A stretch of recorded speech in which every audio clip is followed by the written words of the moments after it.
firman Tuhan ya, hukum tabur tuai, mengerti rahasia di balik penuaian. Tahun ini Pak Niko kepala sidang kita mengatakan adalah tahun penuaian. Berapa banyak yang semangat untuk menuai. Amin. Menuai tentu saja kita akan lihat jiwa-jiwa akan dituai, diselamatkan. Tapi juga kita akan melihat banyak ada pemulihan. Bahkan juga biasanya dalam firman Tuhan, setiap kali ada pemulihan dalam kerohanian, pemulihan di dalam keberkatan secara jasmani dan materi itu juga mengikuti. Dan itu akan terjadi bersama-sama. Amin. Banyak yang mau lihat karirnya akan lebih baik tahun ini. Amin. Usahanya lebih baik. Yang punya rencana-rencana, cita-cita tahun ini tertunda mungkin tahun lalu, tahun ini terjadi bersama Tuhan. Amin. Dan kita harus mengerti bahwa Tuhan itu bukan hanya baik, tapi Tuhan itu adil. Ya, sekali lagi banyak orang salah, bahkan orang-orang jadi agnostik, ateis, tidak percaya kepada Tuhan karena mereka bilang Tuhan katanya baik, tapi kok ada perang, kok ada ini, ada itu. Mereka tidak melihat, tidak mengenal Tuhan secara sepenuhnya. Tuhan itu baik, tapi Tuhan itu juga adil. Ya, Tuhan Yesus mengatakan Tuhan menerbitkan matahari ya, pada orang yang jahat dan orang yang baik. Orang jahat juga Tuhan terbitkan matahari. Tuhan menurunkan hujan kepada orang yang benar dan orang yang tidak benar. Artinya orang yang tidak benar kalau dia kerja keras, kitab Amsal mengatakan dia tidak akan kekurangan. Orang benar tapi kalau tidak kerja keras, dia tidak akan bisa menghasilkan seperti orang yang kerja keras, karena Tuhan adil. Amin.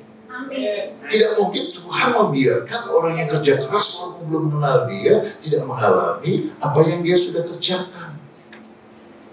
Tetapi kalau anak Tuhan bekerja keras dan orang yang bukan anak Tuhan bekerja keras, sama beda, pasti berkatnya lebih bagus orang yang benar dan bekerja keras. Yang mengerti katakan amin. Hal ini harus dimengerti Bapak Ibu sekalian. Ya, kalau tidak kita mendengar sering banyak orang itu menyalahkan Tuhan. Tuhan tidak melakukan ini dalam hidup saya. Tuhan tidak melakukan ini dalam hidup saya. Dia tidak murah hati sehingga dia tidak mengalami kemurahan. Ya. Dan kalau Tuhan memberkati Tuhan kemurahan, firman Tuhan beri maka akan diberi kepadamu. Ya. Ukuran yang diberikan, terus diberikan kepada ke dalam ribaanmu. Ya. Kalau dalam bahasa Indonesia riba itu apa? Ya. Kalau dalam bahasa Inggrisnya to your bosom, ke dada. Jadi zaman dulu kalau orang ngasih itu bajunya atau jubahnya dibuka lebar-lebar gini. Dari bawah diangkat gini supaya jatuh ke ribaannya sini. Gitu. Jadi bukan begini. Oh ini yang dikasih sedikit ya. Tuhan Yesus bilang akan diberikan keribaanmu. Jadi siap-siap tuh. Siap-siap Bapak Ibu. Kalau engkau murah hati, kemurahan hati yang diturunkan kepadamu, diberikan kepadamu itu bukan seperti berian tangan. Engkau harus buka baju mulai lebar begini. Supaya nampungnya banyak seperti karung baju kita. Itu yang namanya diberikan keribaan. Amin. Tapi kalau kita tidak bermurah hati, kita tidak mengalami kemurahan hati. Kemurahan hati itu kita pengampun, kita ramah, kita suka mengatakan yang baik pada orang lain, kita memberi, kita menolong, ya kita menyapa. Itu kemurahan hati. Maka kita akan terima banyak kemurahan hati. Kau melamar kerja pun beda auranya. Orang itu nggak tahu, kelihatannya kualifikasinya di bawah yang satu itu, tapi yang mau pilih dia. Ya. Itu namanya kemurahan hati yang berkeribaan kita. Amin. Jangan begini tahun ini. Ya, saya nggak bisa buka baju saya nanti kelihatan potret ya kan. Tapi mengerti ya. Jadi orang waktu itu tuh bajunya kayak jubah kaos gitu lah ya. Wah, masuk semua ke sini. Hari ini, tahun ini, itu yang disediakan bagi kita semua. Haleluya. Orang semangat kan. Lebih suka yang begini atau yang begini? Oh begini ya kan. Haleluya. Puji Tuhan. Hukum tabur tuai. Kita lihat ayatnya. Orang-orang yang menabur dengan mencucurkan air mata akan menuai dengan bersorak-sorai. Orang yang berjalan maju dengan menangis sambil menabur benih pasti pulang dengan sorak-sorai sambil membawa berkas-berkas. Ada air mata sebelum bersorak-sorai. Amin. Orang bilang no pain no gain. Kalau nggak mau susah jangan ngarepin nuai, ya kan? Pekerjaannya nggak enak kerja. Ya kalau nggak kerja ya nggak dapat gaji lah, ya kan? Kalau kita nggak lebih baik dari orang lain, usahanya, seriusnya, fokusnya bekerja, ya nggak mungkin kita akan menuai pujian, bonus dan sebagainya. Ya. Mengerti bahwa hukum Tuhan itu bilang, ya. Kalau kita mau menuai, kita harus menabur. Dan menabur itu seringkali mencucurkan air mata. Karena apa?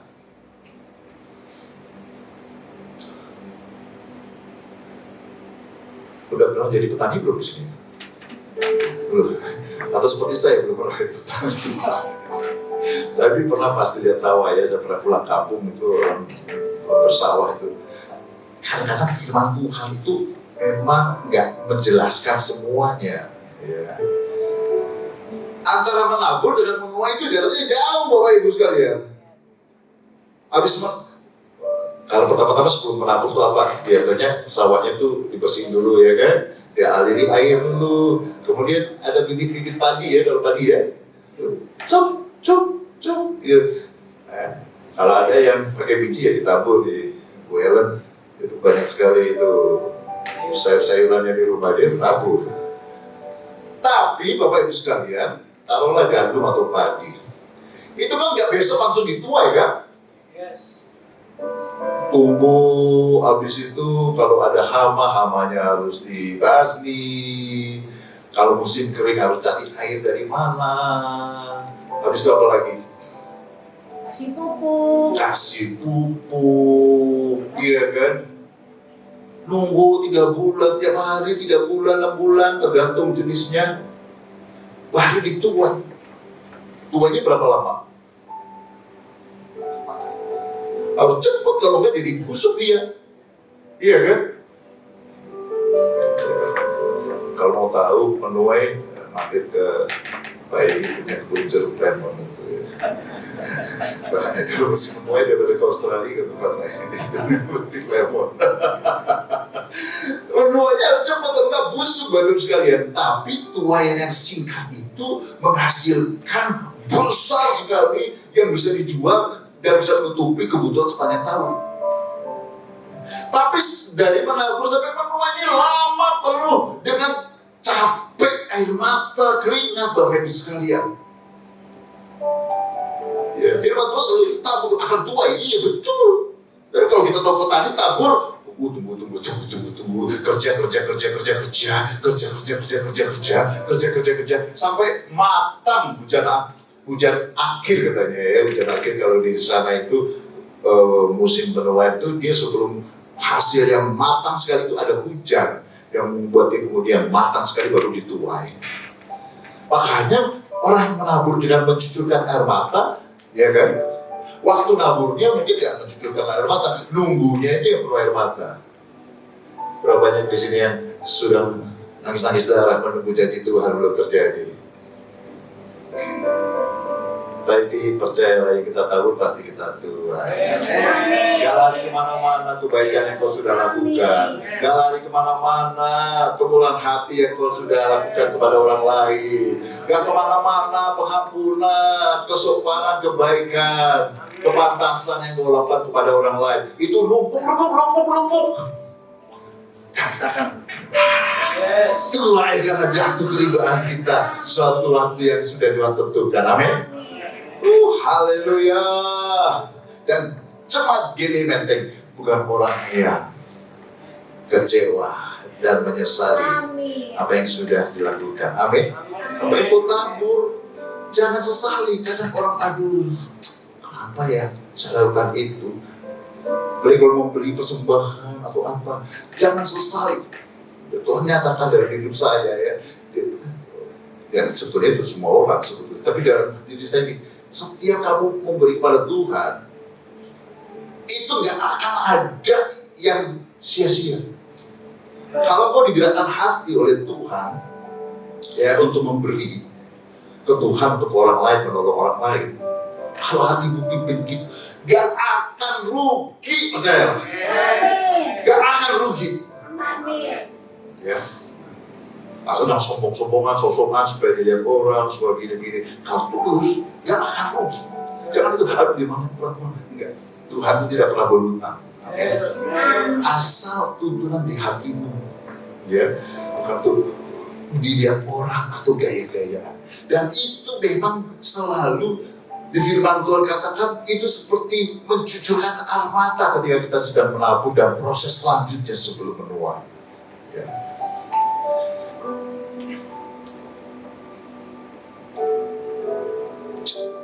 Haleluya. Pak, saya mau rumah tangga saya pulih, Pak. Ada anggur yang baru. Itu berarti tuayannya ya. Taburlah dengan kasih sayang, ya, keramahan, gitu ya. Pak, saya mau usaha, saya maju. Yang tadi, taburlah dengan kerja keras, dengan fokus, ya. Bahkan kesehatan badan aja, ya. Saya beberapa waktu ini termalu-malu. Karena begitu saya mengajar, saya lihat perut saya seperti drum. Waduh, langsung saya mulai olahraga, ada sepeda statis di rumah ya. Aduh, rasanya males itu. Tapi paksa terus, saya bayangkan perut yang gelendung itu akan menipis gitu ya. Mungkin nggak seperti Kak John ya, masih muda gitu. Tapi paling enggak jangan pakai kaos langsung syuk gitu kan. Jadi pengusaha Bapak Ibu sekalian, pegang Bapak Ibu sekalian prinsip ini. Pokoknya no pain no gain. Gak ada kecapean, sakit, usaha, gak akan kita akan dapatkan sesuatu. Jangan salahkan Tuhan, jangan lari, jangan mocoki di jalan pintas. Semua itu adalah taburanmu yang akan engkau tuai. Dan kalau Tuhan yang adil, ingat Tuhan kita bukan hanya Tuhan yang baik, Tuhan yang adil ya. Semua yang kita lakukan itu, kita korbankan itu, kita berikan itu, kita akan tuai. Dan cara Tuhan membalikan ke kita itu seperti orang memberi keribaan kita. Angkat bajumu lebar-lebar. Tahun ini kita mau terima seperti itu. Haleluya. Yang kedua, kadang-kadang kita terlalu fokus kepada menuainya. Kapan naik gaji, kapan dapat bonus, kapan dapat jodoh, kapan dapat ini, kapan dapat itu, kapan dapat itu. Kita mengharapkan itu-itunya, sampai kita lupa kepada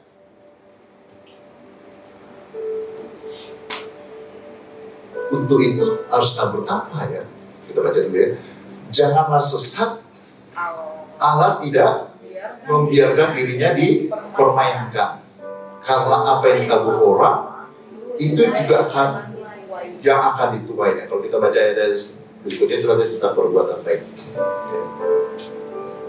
Janganlah sesat, Allah tidak membiarkan dirinya dipermainkan. Apa yang ditabur orang itu juga dituainya. termasuk dosa dan kejahatan Bapak Ibu sekalian. Makanya kita takut Tuhan, maksudnya takut jangan sampai kita melakukan yang dilarang untuk Tuhan. Hari-hari ini kadang-kadang saya bingung. Saya dengar dia berkata begini. Kadang-kadang kalau sekarang berkata itu bukan berkata ngomong ya, berkata itu nulis di Instagram, TikTok, Facebook gitu. Tapi tulisan ini anak Tuhan, tapi kok tulisannya begitu? Apa nggak takut Tuhan ya? Ya, kalau kita mengutarakan ada kepahitan, kecewaan, kemarahan, kebencian, apa nggak takut Tuhan ya? Itu semua kan hal-hal yang kita tabur dan akan kita tuai pada akhirnya. Amin. Gak mungkin, Bapak Ibu sekalian. Oh, saya udah belajar dari sejak pernikahan. Ngomong keras sama istri bisa gak makan bos sepanjang hari.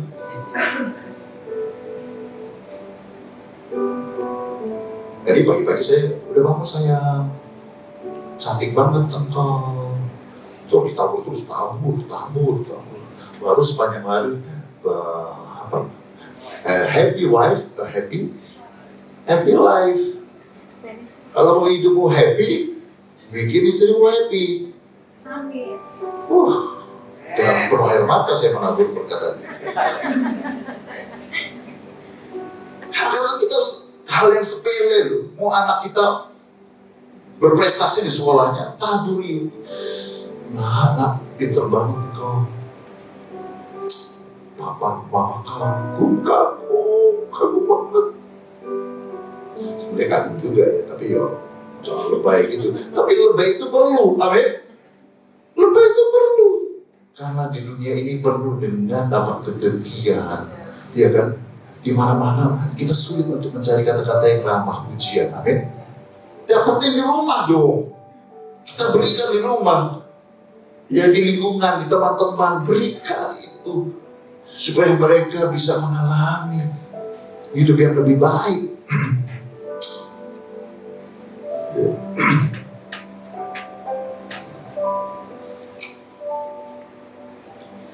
Kalau kita menabur kejahatan, jangan pikir kita gak akan tuai.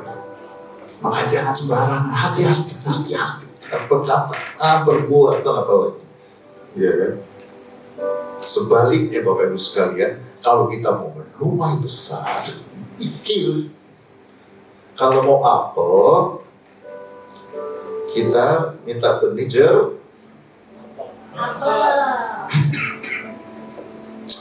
apel lah, mau apel tanam benih jeruk. Loh, kok seperti ini? Lah ya salah benih. Banyak orang Kristen gitu. Loh, kok seperti ini? Kok seperti ini? Lah kamu tabur apa kemarin? Iya kan? Saya mau jadi direktur Pak. Kamu datang jam berapa? Jam 10 Pak, kadang-kadang jam 11. Kamu bikin perusahaan sendiri lah. Karyawannya kamu sendiri aja. Karena punya perusahaan sendiri, kalau punya karyawan juga harus kasih contoh kan? Gimana dia mau jadi direktur tapi datangnya terlambat? Pulangnya jam 3. Dari ketemu klien langsung pulang. Ya gimana lah? Iya kan? Enggak enak kerjanya. Banyak lembur. Lah. Ya kalau kamu mau paten, lembur ambil. Waktu itu ada karyawan komplain sama Pak Irmanto, banyak lembur. Pak Irmanto sampai geleng-geleng kepala. Lembur kan dapat duit. Habis itu makin lembur, kerjanya makin jago kan, makin terlatih gitu loh. Kok nolak, kok bisa ya? Gak masuk pikirannya Pak Irmanto itu. Udah dapat duit, dapat skill, tapi gak mampu gitu loh. Bapak Ibu, kita mau menuai apa? Sesuaikan dengan taburan. Saya mau mendapat pasangan yang cantik. Boleh gak? Boleh sih, kalau saya bilang sih lebih bagus yang cocok lah. Cantik, kalau ketinggian untuk kita juga ibu capek. Saya mau punya istri bintang film. Gaji ibu tuh beli lipstick yang satu aja gak gitu. lipstiknya 4 juta tahu. Ya kalau mau ya kerja keras sampai bisa. Tapi Bapak Ibu kadang orang gak masuk akal. Dan engkau punya istri bintang film juga belum tentu engkau happy lah. Dikejar-kejar sama bos-bos. Dia akan digodain sama bos-bos. Main film terus. Kau yang nyuci celana dalam sendiri, kau yang cuci, masak, beras. Lebih bagus istri yang melayani kau atau kau melayani istrimu. Saya mau melayani istri, ya boleh lah, nanti kami doakan. Ya.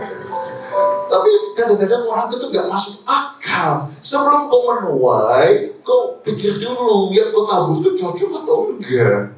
Iya kan?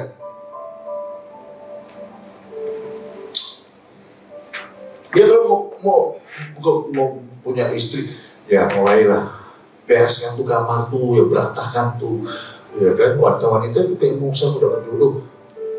Ya, kawan-kawan bilang Mbak Binsar atau Bu Aat itu nengok sidak ke kamarnya. Nah itu kamarnya berantakan kayak begitu, nanti kalau menikah dapat pun berantakan juga rumah tangganya. Ya beresin mulai rapi-rapi sedikit, ya kan. Ya kan. Saya terlalu banyak doa Pak, gak ada waktu untuk berias. Ya, kota rata-rata mau ada hiasan sedikit lah ya. Paling gak lipstick gitu kan. Lipstick gitu. Namanya juga laki-laki kan dari mata turun ke hati. Saya gak mau Pak, saya dengan doa. Doa. Bisa, tapi doamu kayaknya harus 24 jam gitu, gak bisa buat apa-apa lagi. Karena yang kau minta itu susah, seperti yang dia bilang kepada Elisa. Yang kau minta itu susah, ya bisa saja, tapi yang kau minta itu susah. Itu kadang-kadang gak masuk akal. Gitu ya, saya mau di rumah saja Pak, gak usah kerja, tapi setiap bulan ada duit yang dikirim oleh entah siapapun, 20 juta. Masa pendeta bilang itu mustahil? Oh, itu pendetanya bisa dilempari batu segala sesuatu. Katanya kemarin khotbah tidak ada yang mustahil bagi orang percaya. Iya, tapi kamu mau kan doa puasa seperti Pak Marlo? Gak makan, gak minum terus sampai duitnya datang. Baru 5 menit udah minta Indomie. Gak masuk akal. Jadi Bapak Ibu, saya mau kaya. Kaya itu ukurannya apa? Duit ya kan?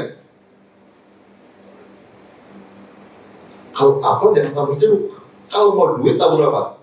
Duit juga. Duit. Padahal gitulah Pak, dikit-dikit duit. Kalau saya mau ngomong apa orang firman, tabur apa yang kau tabur itu yang kau tuai. Berarti tolong orang yang lebih miskin dari kita ada nggak? Ada ya, kasih. Pak, duit saya 10.000, kasih 2.000 bisa kan? Berat Pak, ya itu makanya dengan air mata. Ya toh, mau duit atau mau kebaikan? Dua-duanya, ya duit dulu kasih duit. Kebaikan baik sama orang. Susah gak ajarannya? Pak, bisa nih, teologinya dari mana? Kita firman juga. Ya, kadang-kadang saya, masa saya harus doktor teologi dulu gitu ya. Baru bisa orang meyakinkan orang gitu. Gini-gini sekolah kita dulu dari Amerika loh, mahal loh. Cuma saya berpikir gini, kalau saya keluarin semua ilmu-ilmu itu percuma. Justru harus lebih sederhana atau baru berguna. Ya kan? Karena apa yang kita buat orang itu juga akan dituainya. Coba kita lihat. Ya. Daud dan Bathsheba. Daud itu disayangi Tuhan nggak? Orang yang berkenan kepadaku, atau dalam bahasa Inggrisnya orang yang seperti hatiku, after my heart. Jadi itu pujian yang paling tinggi untuk seseorang ya. Tapi ketika sedang berperang dia justru bukannya nggak boleh, tapi waktu itu dia nengok-nengok lagi Bathsheba lagi mandi. Singkat cerita akhirnya dia berzina dengan Bathsheba. Kemudian karena Bathsheba hamil, dia takut, dia coba akal-akalin supaya suaminya si siapa? Si Uria nggak perang. Jadi kalau misalnya nanti hamil, lahir anak, nah ini kan gara-gara si Uria, padahal dia yang sudah berbuat, ya kan? Ternyata si Uria ini integritasnya tinggi, teman-temanku berperang, aku gak masa aku tinggal sama istriku, ya kan? Akhirnya gak ada pilihan lain, disuruh bunuh. Ketika perang suruh paling depan, lalu tinggalin dia perang lawan orang Filistin, dia dibunuh lah mati. Kemudian Nabi datang, ya kan? Dia tahu kan yang ceritanya itu ya, ada orang bertamu, domba satu-satunya diambil dari orang lain gitu ya. Baca sendiri yang menarik sekali di kitab Samuel. Tapi intinya adalah begini, kamu diam-diam, ya sembunyi-sembunyi melakukan itu, engkau akan melihat terang-terangan orang melakukan itu kepadamu. Ya, itu terjadi ketika Absalom, anaknya sendiri, merebut kekuasaan. Lalu si Ahitofel kasih nasihat supaya orang berpihak kepadamu, kamu harus benar-benar membuat orang membenci, orang pengikut Daud benci kepadamu. Nah, selir-selirnya ditaruh di atas apa? Di loteng. Kemudian dia berzina dengan istri-istri bapaknya. Kacau banget. Tapi itu adalah yang dituai oleh Daud karena yang dia lakukan dengan Bathsheba. Kadang-kadang orang pikir gini loh, kan Tuhan itu pengampun. Tuhan itu pengampun Bapak Ibu sekalian, tapi apa yang kita tabur itu akan kita tuai. Jangan main-main juga sama dosa. Ya puji Tuhan, Daud tetap akhirnya dibela karena dia punya hati yang dekat kepada Tuhan. Tapi dia tetap tidak perlu sebetulnya mengalami seperti itu. Berperang dengan anaknya sendiri, selir-selirnya dipermalukan di muka umum. Iya kan?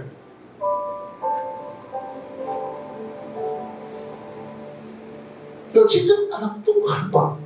Kita orang pilihan Tuhan. Siapapun itu, Tuhan itu adil. Yang percaya katakan amin. Tuhan yang adil itu, dia melakukan juga walaupun dia anak Tuhan. Kalau dia berbuat yang tidak benar, dia harus tuai itu. Puji Tuhan kalau kita bergantung kepadanya, walaupun sulit dan penuh air mata, kita akan lewati itu. Tapi gak perlu kan sebetulnya. Hati-hati dengan mulut kita, dengan perbuatan kita. Makanya kadang-kadang aneh ini. Kok gampang-gampangan kita berkata, menyakiti orang lain, ya menjahati orang lain. Itu akan kita tuai sebenarnya. Setiap hari kita hati-hati dengan mulut kita dan perbuatan kita. Amin. Selalu introspeksi. Mau kita pendeta, mau kita nabi, mau apa, kita harus introspeksi. Ada nggak yang salah? Karena kalau enggak, minta ampun tiap hari kepada Tuhan kalau ada yang salah. Kenapa? Kalau enggak, kita akan tuai itu loh Bapak Ibu. Apalagi kalau kita biar akhirnya yang kita lakukan tuh makin banyak, makin besar, makin jahat. Ya, kita akan tuai itu. Gak ada di sini ya, mungkin masih ingat sama Bileam. Ingat Bileam nggak? Bileam ini nabi hebat tuh. Zamannya Raja Saul, itu dia Bileam ya, kalau zaman Saul. Ketika orang Israel mau masuk tanah Kanaan ya, kan dipanggil Raja Balak ya kan, suruh mengutuki ya kan. Bileam ini nabi loh.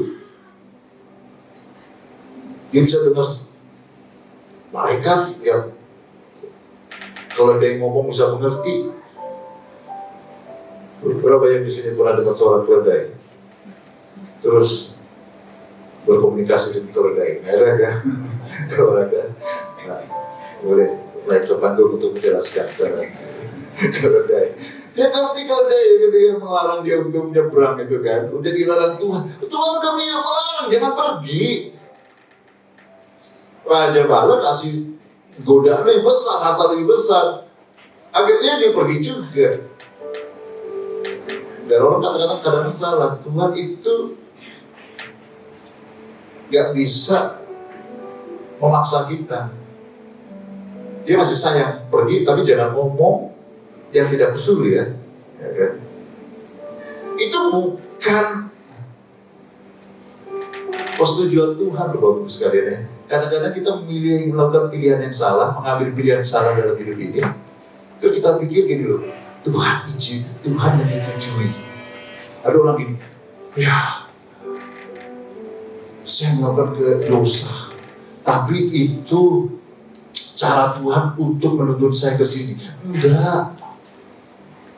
Tanpa melakukan dosa itu pun Tuhan akan tuntun ke tempat yang lebih baik.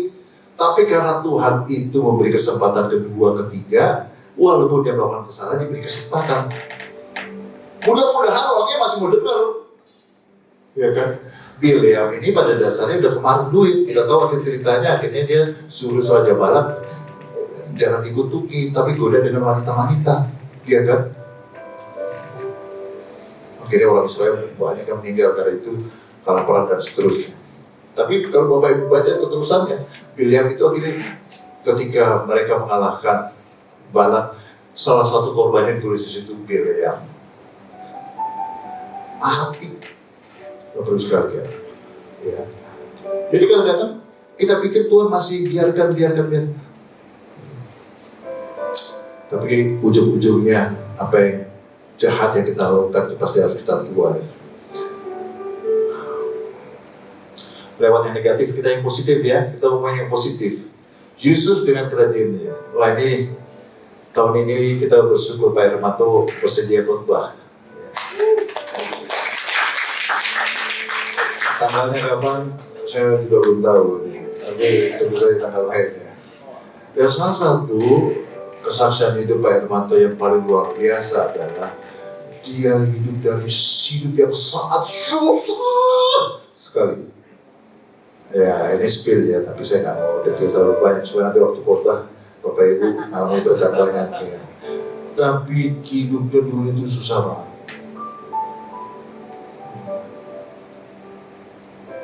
Itu titik baliknya ketika ketemu gue dan ketika ketemu Tuhan. Ketemu Barat itu berkatnya karena ikut Tuhan.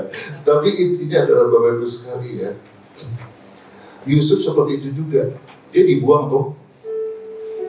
Kurang lebih umur 17 dia dibuang ke Mesir, ke keluarga Potifar. Tapi dia bukan menangisi hidup dia, tapi dia bekerja dengan giat. Dia budak loh Bapak Ibu sekalian. Kalau kita karyawan, kita kan ngarepin supaya dapat promosi. Kalau budak ya tetap budak. Kalau zaman dulu nggak seperti sekarang. Ya asisten rumah tangga bukan. Kalau dulu budak, stay budak seumur hidup karena sudah dibeli. Ya. Jadi dia nggak ada harapan tuh itu kalau dia mengandalkan status budaknya. Tapi dia tetap bekerja dengan begitu luar biasa sampai dikatakan tuannya itu mempercayakan segala sesuatu kepada dia. Dan kemudian kita tahu kisahnya difitnah, kemudian dia dipenjara. Di penjara pun dia dipenjara kira-kira kalau dia bekerja dengan baik dipromosikan nggak? Jadi kepala penjara enggak. Narapit, iya kan? Tapi dia berbuat baik di situ sampai dikasih sama kepala penjara, dipercayakan segala sesuatu lah. Itu namanya lifestyle Bapak sekalian ya. Itu namanya gaya hidup yang suka menolong, suka bekerja keras.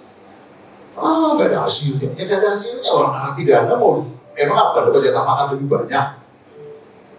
Budak emang gimana? Terus jadi diangkat anak sama Potifar. Ya budak tetap budak.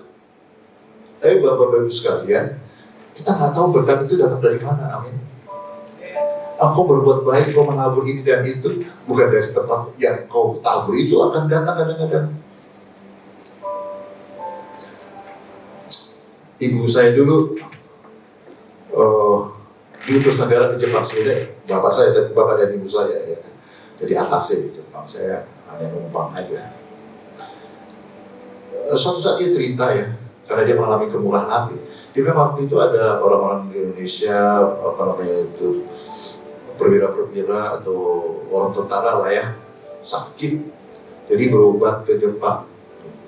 Itu bukan urusan bapak ibu saya, tapi bapak ibu saya bantu, kadang-kadang diizinkan tinggal di rumah, gitu ya. Suatu waktu Ketika ibu saya mengalami kebaikan dari orang lain, dia bilang, mungkin gitu ya, karena saya berbuat baik, sekarang saya mengalami kebaikan. Ya sebenarnya tidak layak dia terima, tapi dia diingatkan Tuhan akan peristiwa itu.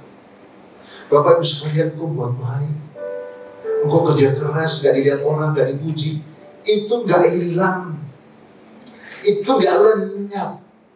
Yang kau tabur pasti kau akan tuai. Gak tahu kapan, gak tahu dari mana kau akan mengalami, tapi itu tidak pernah hilang, semuanya dicatat oleh Tuhan yang adil.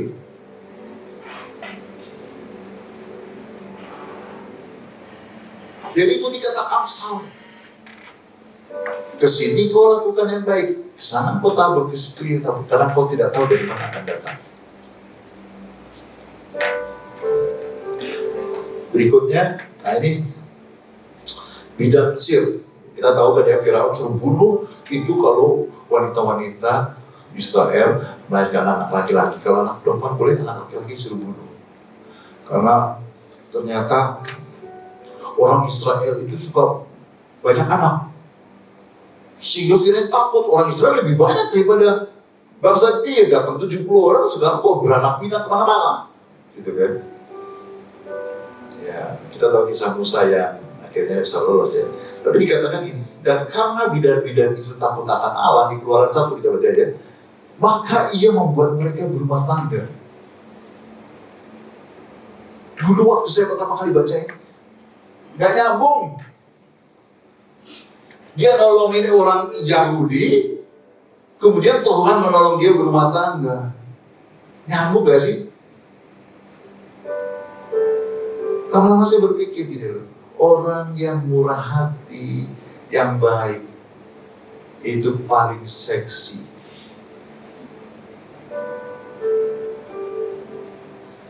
Orang yang cantik tapi judes seksi gak? Seksi pak, belum berarti kehidupan. Tapi kalau wanita yang baik, ramah, menguatkan, menurut saya itu paling seksi. Cari yang kayak gitu tuh. Karena hidup bakal akan susah, menghadapi badai sini dan situ. Kalau kau punya istri yang kuat pak, aku tetap di samping. I'll support. Papa kuat, papa hebat. Gambatin, fighting. Seksi banget. Tapi kalau, mendingan dulu teman sekolahku yang dulu itu. Nyesel. Menikah sama dia, dapat kayak lu, padahal kita lagi dipecat, atau urusan gagal gitu. Nyesel dapat lu.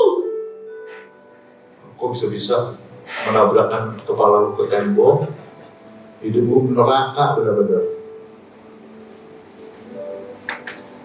Ya, kebaikan, kemurahan hati itu gak akan sia-sia. Saya percaya karena dia baik sama orang Yahudi, orang Mesir kok ngapain dia baik-baik sama orang Yahudi. Ya kan? Tapi kemurahan hati itu membuat bidan-bidan ini itu menarik sekali. Sehingga dia akan menikah. Tahu menikah dengan siapa? Tapi yang jelas dia pasti jadi kayak magnet. Mana di sini wanita-wanita yang mau kayak magnet.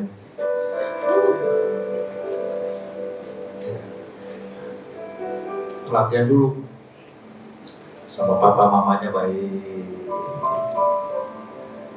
Ramah sama papa mamanya. Ya pak, ya ma, mau nih, apa yang bisa dibantu pak? Kadang-kadang susah ya. Kalau saya sama ada cowok yang ganteng, aku akan dandan yang bagus, bakal kelihatan. Kalau di rumah kita judes sama orang tua, kelihatan. Walaupun kita tutupi dengan lipstik yang mahal, bedak yang mahal, kelihatan, percaya. Laki-laki zaman sekarang gak bodoh. Ya kan, gak bodoh kan? Bisa tembus itu, dia orangnya mata duitan, atau setia, atau baik, iya kan? Zaman sekarang cewek-cewek juga bisa lihat cowok-cowok kok. Ini kalau lihat ini ya. Ini suka pamer harta orang tuanya, dirinya sendiri, top kosong gitu. Kelihatan, jam sekarang canggih-canggih semua. Fokus kepada apa yang kita tabur, berbuat baik, bekerja keras, itu aja. Jangan pikir kapan ya, kapan saya dapat promosi. Jangan pikirin, ditabur dulu. Yang akan kita tuai itu akan datang sendiri. Haleluya. Karena kita, haleluya. Karena Tuhan kita adalah Tuhan yang adil. Kita punya Allah yang adil. Allah yang baik tapi Allah yang adil. Allah yang tidak mau berhutang. Dan terakhir, hukum tabur tuai. Ya, ada waktu ya. Dan saya sebutkan sedikit ya. Ini adalah Cornelius. Tahu ya, Cornelius itu bukan orang Yahudi. Cornelius itu orang Romawi, perwira. Ya, dan dia kemudian didatangi malaikat karena Petrus ada di sekitar situ di Yope. Kemudian malaikat Tuhan datang. Kok bukan kepada orang Yahudi seperti Maria ketika mau mengandung Tuhan Yesus? Dia dapat, malaikat bisa datang kepada orang Romawi. Ibaratnya kayak orang agama lain gitu didatang malaikat. Bisa. Itu ada jemaat kita ya. Dari pikiran orang dia bilang lagi ibadah dengan cara lain. Didatengin malaikat.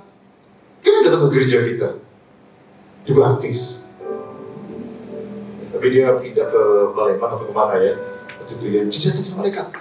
Ia menatap malaikat itu ya. Kalau di ayat sebelumnya itu jam 3 petang datang malaikat, kemudian panggil namanya Cornelius. Gitu kan? Ya, tempatnya begini. Ia menatap malaikat itu dan dengan takut ia berkata, ada apa Tuhan? Ya, dia nggak bisa bedain Tuhan dan malaikat. Jawab malaikat itu, semua doamu dan sedekahmu telah naik ke hadapan kehadiran Allah dan Allah apa? Mengingat engkau. Ini bukan anak Tuhan loh. Ya. Bukan anak Tuhan saja. Dikatakan dia suka bantuin orang Yahudi bangun sinagog dan segala macamnya. Semua apa? Doanya bukan dengan cara Yahudi ya. Dia dengan Allah yang belum kenal. Mungkin ngomong begitu, tapi dia mencari Tuhan.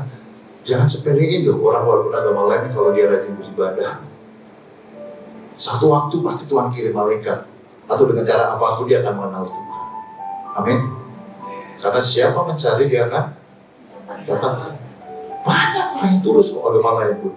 Karena dia nggak tahu aja, dia belum pernah dengar Injil. Tapi sebenarnya dia mencari. Dia sebagian doamu dan sedekahmu. Separuh. Semua. Bapak Ibu, aslinya nggak ada yang tersisa ya. Tadi sudah bilang ya Bapak Ibu, kau berbuat yang kecil pun yang baik. Kalau Yesus bilang gini, kan kasih cangkir air putih ya, cangkir air putih itu zaman itu tuh bukan aqua, itu tinggal gayung gitu. Jadi nilainya nggak ada. Satu cangkir aja kau berikan kepada seorang nabi, kau akan terima upah nabi. Semua doamu dan sedekahmu. Artinya ibadah sama ibadah cara dia ya, dan perbuatan real sedekah kan kasih duit. Semuanya. Bapak Ibu sekalian, mau nuai banyak, tabur yang banyak. Gak ada tuh taburan yang hilang, enggak. Malaikat Tuhan bilang semua doa dan sedekahmu telah naik ke hadirat Allah. Wih, ngeri sekali. Pak sahabat, kemarin manis-manis sama istri, naik ke surga. Naik ke hadirat Allah. Tapi kalau kita marahin istri, turun ke neraka. Iblis lihat dan iblis mencari celah untuk saya lakukan sesuatu. Ini naik ke hadirat Allah. Mantap bener. Mantap nggak firman ini hari ini? Jadi saya tadi ramah-ramah sama tetangga saya, naik ke hadirat Allah. Baca aja. Keramahan itu sedekah nggak? Sedekah juga kan? Sedekah memberi keramahan. Jadi saya baik sama menantu saya, itu dilihat Tuhan. Tidak dilihat. Saya sabar sama mertua saya itu. Pilih yang Tuhan. Saya mesra baik, kasih uang lebih banyak dari semestinya kepada istri saya itu.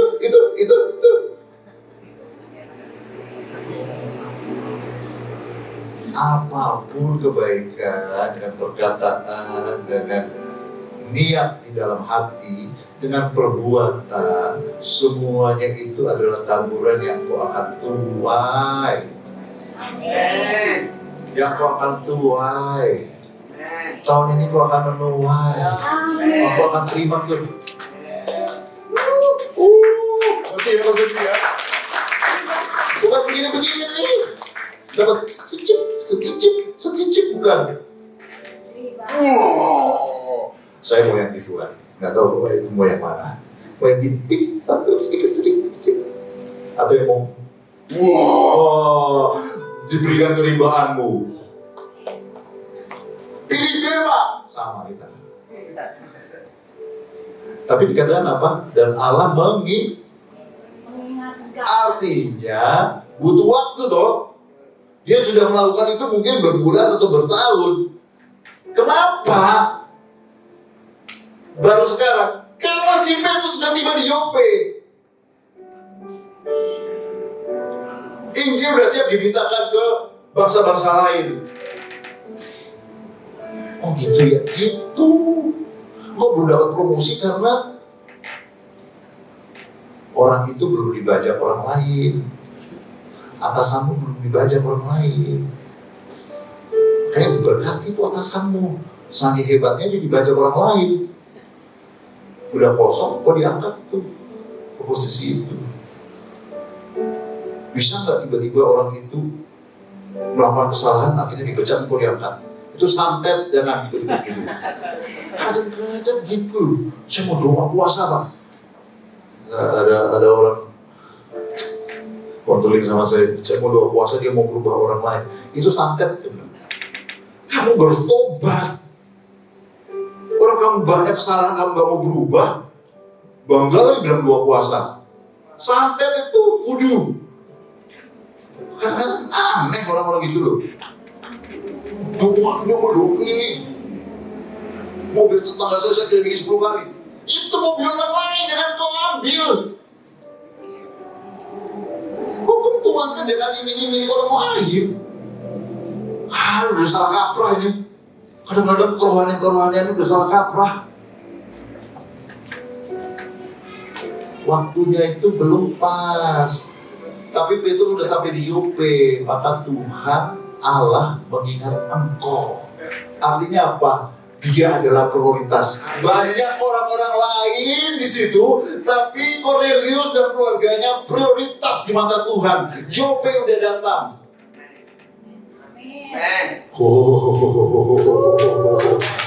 Gak kiri kanannya. Orang-orang di kiri kanan itu prioritas di mata Tuhan. Prioritas di mata Tuhan. Ada kesempatan dia yang akan dipilih. Pernah baca kisah Abraham nggak? Tahu kan ya? Malaikat mau menghancurkan Sodom dan Gomora kan? Terus Tuhan bilang ini, gak enak hati. Dia kan memang menjadi orang percaya, Bapak orang sekalian. Masa aku gak kasih tahu bahwa aku sedang mau menghancurkan Sodom dan Gomora? Itu kan diprioritasis nama Tuhan, sampai Tuhan gak enak hati kalau gak ngasih tahu dia. Tuhan gak enak hati kalau Cornelius ini gak dikasih tahu bahwa engkau adalah peserta berikut yang akan mendapatkan undian harapan 10 miliar. Amin. Seolah-olah ya, jangan terlalu banyak berharap juga lah. Persembahan hari ini tadi aja dulu fokus. Amin, jangan mikirin undian harapan. Pak Ginson juga belum pernah dapat undian harapan, kok jangan takut. Tapi berkat dari mana-mana bisa datang. Ya, mau tidak dengan amin. Fokus dulu naburnya. Banyak hal terjadi sebelum mulai. Itu bukan urusan kita. Tapi percayalah, semua yang kita tabur, semua yang baik yang kita perbuat itu, semua, bukan sebagian, semua naik ke hadirat Allah. Yeay! Yeay!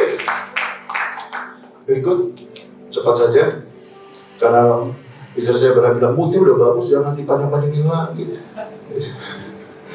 KBB udah bilang selesai. Tapi untuk bacaan di rumah boleh.